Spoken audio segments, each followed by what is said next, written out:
Nabi sempat berkeluh kesah di zaman Nabi masih hidup. Lebih dari 1430 tahun yang lalu, Nabi masih hidup. Nabi berkeluh kesah langsung kepada Allah Subhanahu wa taala yang disebutkan dalam firman-Nya, "Wa qala ar-rasulu ya rabbi inna qaumi ittakhadhu hadzal qur'ana mahjura."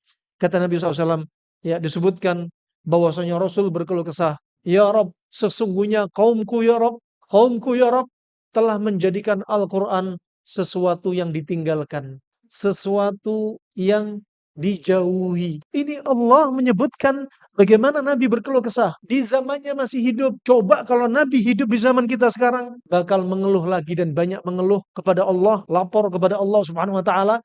Umatnya banyak meninggalkan Al-Quran setelah muncul medsos, setelah banyak gadget. Manusia ketika pulsanya habis sudah bingung. Manusia ketika baterainya sudah lowbat, bingung cari charger. Pulsa habis, bingung isi pulsa. Coba kalau Al-Quran satu hari aja nggak dibawa, dia nggak bingung. Ketahuilah diri kita sedang sakit. Diri kita sedang diincar oleh syaitan dan bakal dijadikan teman. Subhanallah, banyak manusia sakit. Kena kanker, ya penyakit medisnya, karena fisiknya. Ada juga kena kanker karena psikisnya.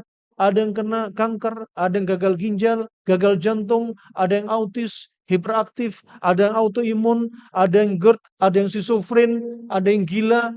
Kemudian ada juga di antaranya yang vertigo, migrain, darah tinggi, ada juga yang mandul, ada juga yang banyak kasus penyakit, tapi mereka lupa. Lupa sama apa? Lupa sama Allah. Allah menurunkan mukjizat terbesar untuk Nabi SAW dengan Al-Quran. Mukjizat yang paling besar. Subhanallah, Nabi dijadikan apa? Sayyidul Aqwiya minal Anbiya. Nabi dijadikan pemimpinnya para Nabi yang paling kuat.